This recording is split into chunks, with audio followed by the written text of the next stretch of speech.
Olá, queridos irmãos, é um prazer estar aqui com vocês mais uma vez, depois de um tempinho afastado, para mais um Lições da Vida Cristã. A lição da semana é sobre o centurião. Antes de começar o estudo dessa lição e antes de começar a apresentação, nós vamos fazer uma oração.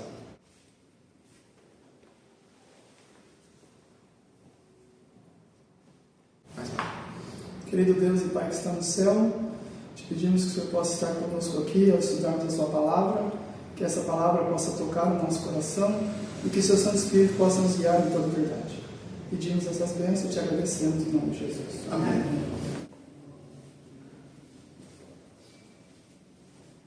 Como eu já disse, é um prazer estar mais uma vez aqui e nessa oportunidade, essa ocasião especial, estamos aqui com o pastor Clodoaldo. Olá a todos os irmãos, que a paz do Senhor esteja com todos. Nós estamos muito felizes de estar aqui participando dessa lição tão especial e que o Senhor Jesus venha nos iluminar, que essa palavra possa atingir o nosso coração. Queria mandar uma saudação especial para os nossos irmãos lá do Pará e para todos os nossos irmãos. E também, mais uma vez, com a presença da nossa irmã Raquel. Uma satisfação estar aqui com todos os irmãos novamente, estudando a palavra de Deus. É uma alegria poder participar e eu envio uma saudação especial também a todos os nossos irmãos. Então eu também queria deixar uma saudação especial, antes do começo do estudo da lição, para nossos irmãos de Fortaleza de Minas, nossos irmãos de Nova Fronteira, no Mato Grosso, nossos irmãos de Martinópolis, nossos irmãos de Piracicaba e nossos irmãos de Cândido Mota. Eu queria deixar um abraço especial para esses irmãos. E se você quiser um abraço, uma saudação especial, deixa no comentário quando esse vídeo sair, que nós vamos estar enviando um abraço e uma saudação especial para você também. A lição, o estudo dessa semana, tem por título O Centurião. E o verso áureo diz assim: Dize somente uma palavra, disse ele, e o meu criado sarará. Mateus 8:8. Nós temos aqui esse verso aqui é um verso que nos mostra uma fé muito grande, Uma fé de a pessoa dizer assim: diz uma palavra e meu servo será curado. Uma confiança, uma fé nesse Messias. É uma fé tão grande, que nós vamos ver mais para frente, que Jesus fica tão maravilhado com essa fé que ele não tinha encontrado entre o seu povo uma fé desse tamanho, E é uma coisa tão maravilhosa e que enche Jesus tanto de alegria que com uma palavra ele cura o servo desse centurião. É interessante que essa fé, ela nos toca até os dias de hoje, Porque nós ficamos maravilhados quando nós vemos que nós precisamos ter uma fé assim e que Deus nos ajude, para que nós venhamos a conseguir ter uma fé como esse centurião. Mas antes de Jesus encontrar com esse centurião, no começo da nossa lição, do estudo da nossa lição, vem dizendo que Jesus estava triste, chateado, porque uma coisa incomodava ele, uma coisa estava machucando ele, algo estava machucando Jesus.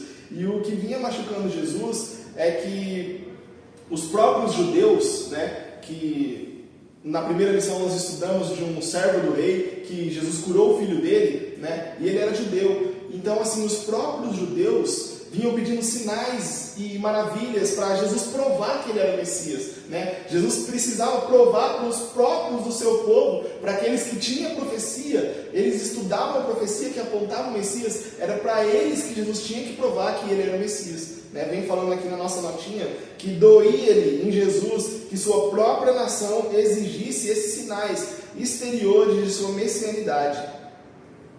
E eu acho muito interessante isso, porque nós temos que trazer as lições para os nossos dias, Hoje em dia, nós temos que vigiar para ver se nós não fazemos a mesma coisa. Em algumas vezes, a gente exige assim: não, se Deus pode, então Ele vai fazer isso para mim.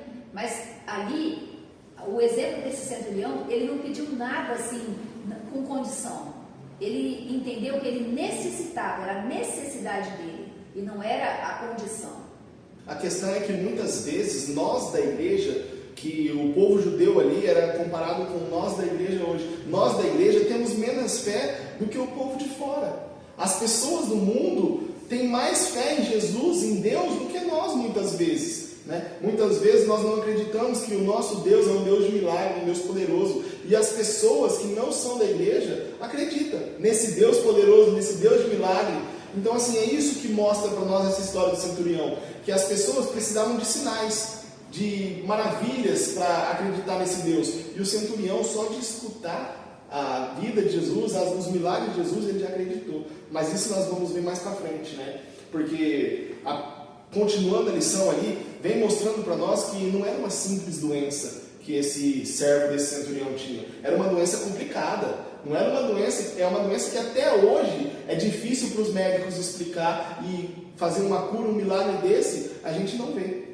E a gente vê aqui também, nessa experiência, que a fé desse centurião foi tão grande que o próprio Jesus se maravilhou com essa fé.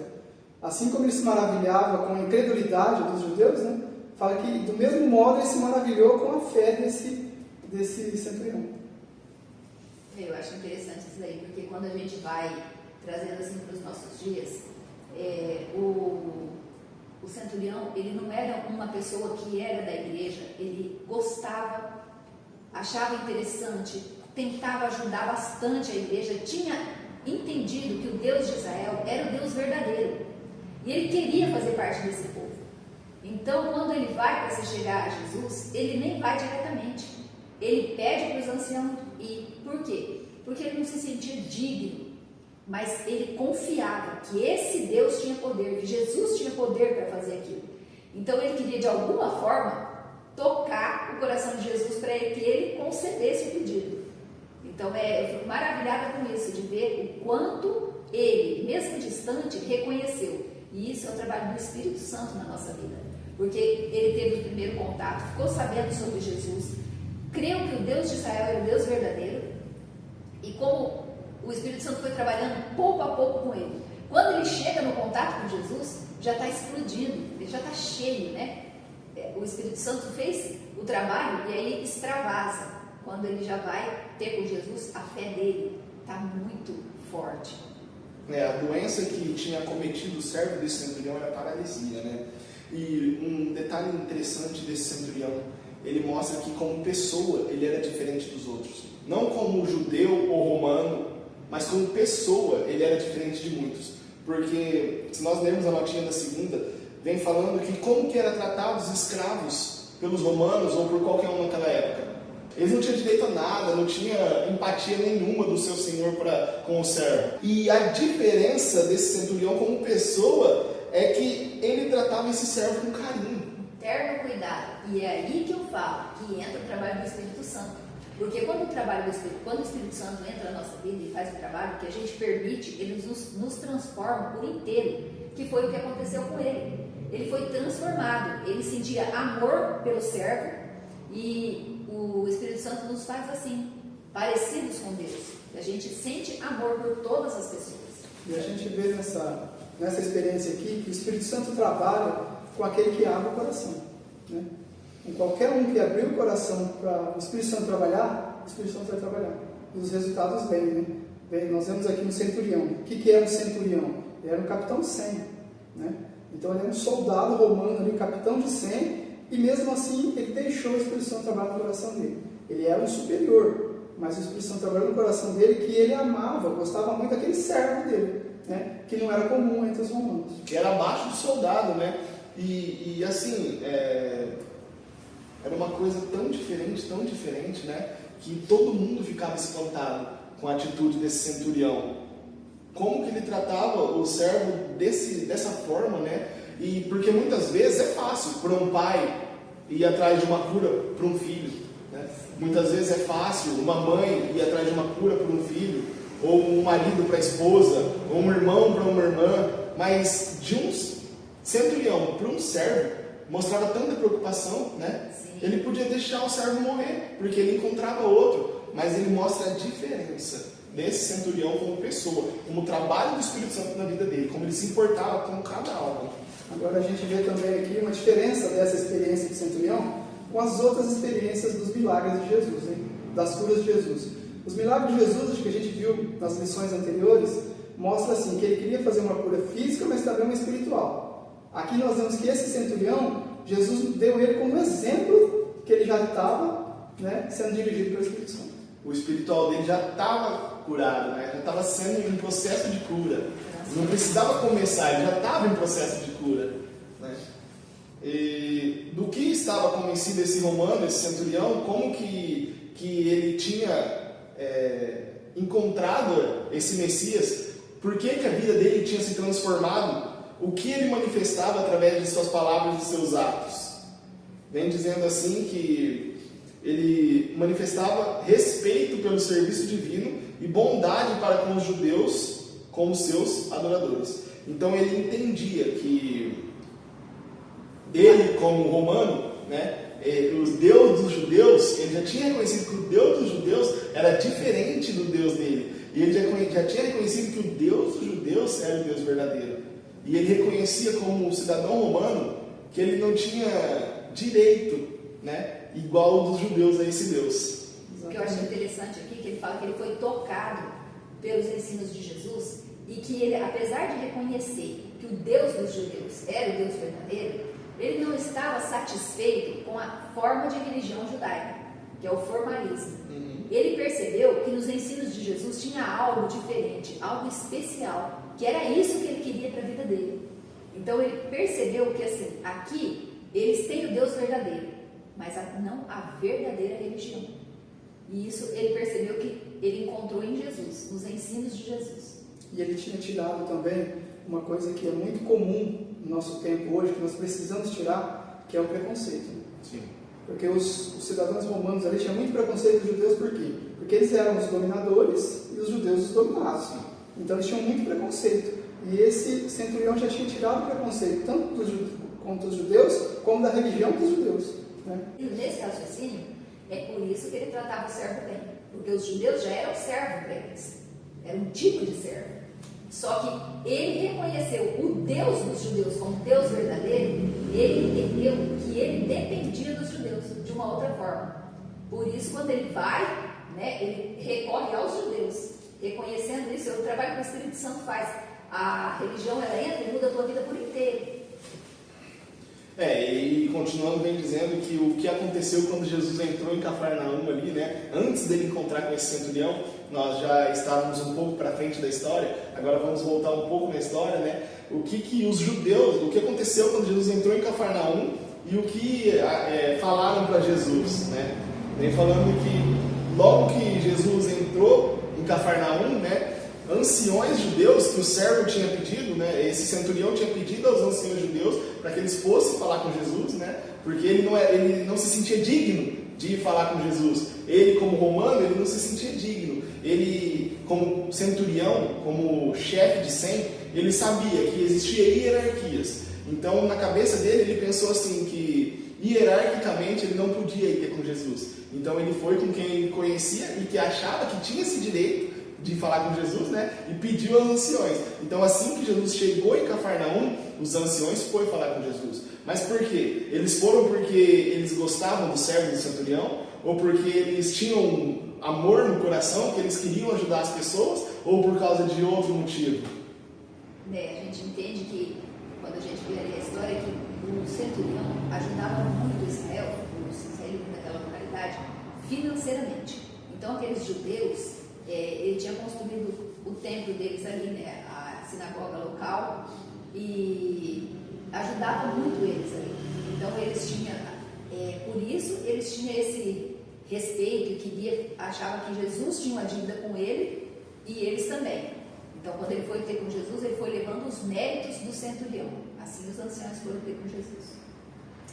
Na verdade, assim, o centurião, ele tinha o pensamento dele, o conhecimento dele era hierarquia, né? Era hierarquia. Então ele sabe que para conversar com uma hierarquia, uma patente mais alta, tem que ser uma menor, uma abaixo dele. Não pode ser muito lá embaixo, né, para conversar. Então, por isso ele sabia que ele não podia chegar direto para falar com Jesus, segundo o conhecimento que ele tinha, né? Porque assim, o conhecimento que ele tinha como romano era esse conhecimento de hierarquia. Mas o conhecimento que nós hoje temos é um conhecimento de que no reino de Deus o maior tem que servir, né? Então, para ele estava no conhecimento correto dele. Mas nós hoje, nós sabemos que nós devemos e podemos chegar diretamente a Jesus, né? Nós não precisamos de alguém para interceder por nós. Mas no pensamento dele, ele precisava. E quem ele procurou? Aqueles que estavam mais próximos de Jesus. Pegando o gancho aí, eu já acho interessante essa parte, porque exatamente aí ele reconhece Jesus como patente superior. Né? Ali ele reconhece Jesus como a patente mais elevada e vai aos anciões para chegar à patente mais elevada. Sim, é como se ele entendesse que ele não era digno de falar com Jesus, né? Mal sabia ele, né, que todos é digno de se achegar aos pés do mestre, né? E quando Jesus chega em Cafarnaum, então, os anciões vêm com essa mensagem e diz para ele assim, conta a história do que havia acontecido, né? Tem um centurião aqui na cidade e o servo dele está doente e o senhor precisa ir lá ver porque ele é homem bom e ele construiu uma sinagoga para nós, ele ajuda muito. Jesus podia ter feito assim, não, calma lá, não é assim. Eu não vou ter com ele porque essas coisas que esse centurião faz não é o que eu peço, né? Não é porque ele fez isso que ele é melhor do que alguém. Mas Jesus sabia, Jesus conhecendo todas as coisas, ele sabia que para os judeus importava aquilo. Para os judeus, aquelas obras que aquele centurião fez importava. Agora, no coração daquele centurião, ele fez por amor. Ele não fez porque queria se aparecer, ele não fez porque... Ele fez porque ele se achava indigno de quem ele era e ele se sentia que precisava fazer alguma coisa para ajudar. Ele queria, de alguma forma, poder contribuir com a causa de Deus. E a forma que ele encontrou foi essa. E Jesus, conhecendo todas as coisas, sabia que o coração daquele centurião estava aflito, mas era um bom coração e cheio de fé. Então Jesus decide e toma um caminho até a casa desse centurião, né? Ele diz assim, não, eu vou até a casa dele. E começa essa caminhada até a casa do centurião. E no caminho uma coisa acontece. O que é? Eu acho que essa é uma parte muito importante, porque diz assim, os judeus disseram para Jesus, ele é digno de que o Senhor vá até lá por todas as coisas que tinha feito. E o centurião vem encontrar e diz para Jesus, eu não sou digno de que entres a minha casa. Então ele reconhecia a indignidade dele, mas também reconhecia a necessidade. Aí isso toca o coração de Deus, né? Porque quando ele chega e diz, eu não sou digno, mas o Senhor pode dizer uma palavra só e o meu servo vai sarar. Por quê? Porque eu também tenho soldados às minhas ordens. Eu digo e eles obedecem. Ele reconhece ali que Deus tinha autoridade sobre a enfermidade. Ele dizia uma palavra e ela ia ser retirada. Então é muito maravilhoso que ele reconheceu Jesus ali como Deus, uma coisa que nem os judeus estavam reconhecendo. Uma coisa interessante aqui nessa experiência é que é essa necessidade que nós temos que ter. Essa necessidade de sentir o que o centurião sentiu ali, a total dependência de Jesus. Ele como centurião, capitão de 100 ali, né, tudo que ele, até ele mesmo falou para Jesus, né, tudo que eu mando os meus servos fazem.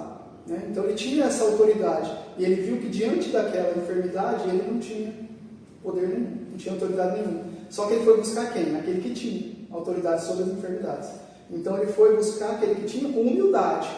Porque muitas vezes nós vamos buscar Deus, mas queremos ensinar a Deus como fazer. Né? Não, se nós vamos buscar Deus, nós temos que buscar entendendo que quem faz tudo por nós é Deus. E nós somos indignos.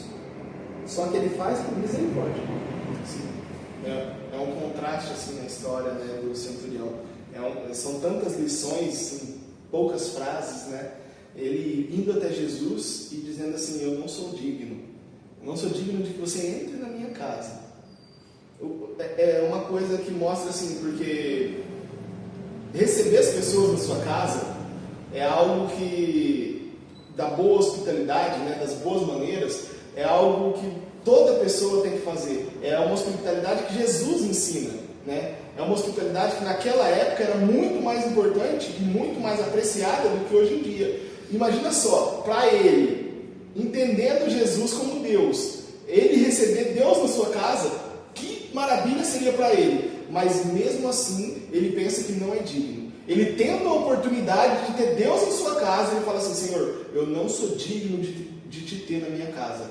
Ele diz para Deus... Ele entende a superioridade. A superioridade. A minha casa não é digna de receber Deus. Claro que eu queria, mas não é digno. Não é digno. Eu não tenho... Não é um lugar apropriado. Isso, para receber Jesus. Então não é que ele não queria, mas ele achava, a minha casa não merece. Como que eu vou acomodar ele lá? Ele é o Deus, né? Então ele reconhecendo Jesus como Deus, achou que não poderia.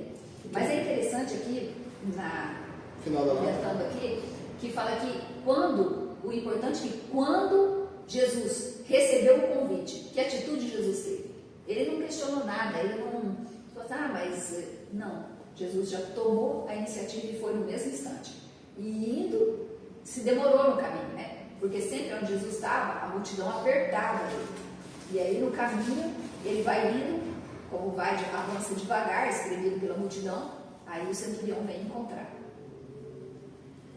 A gente vê aqui que se nós pegarmos o pensamento do centurião, né, como ele pensava, como ele entendia assim, que Jesus era muito superior a ele, né, e não precisava Jesus ir até a casa dele para fazer alguma coisa, era só falar.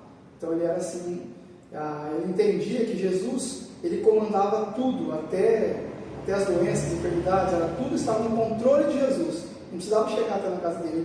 Você não precisa nem ir, porque daqui mesmo você pode falar. E eu confio, eu tenho a fé que se o Senhor quiser, só falando, meu servo será curado. E era uma fé tão grande, né, que Jesus, quando escuta isso, ele fica tão feliz e tão cheio, né, de carinho, de ternura por esse centurião, que ele vira para as pessoas que estão em volta, e vários daqueles anciões que foram ter com Jesus, acompanharam ele, e Jesus diz assim, não achei em Israel tamanha fé.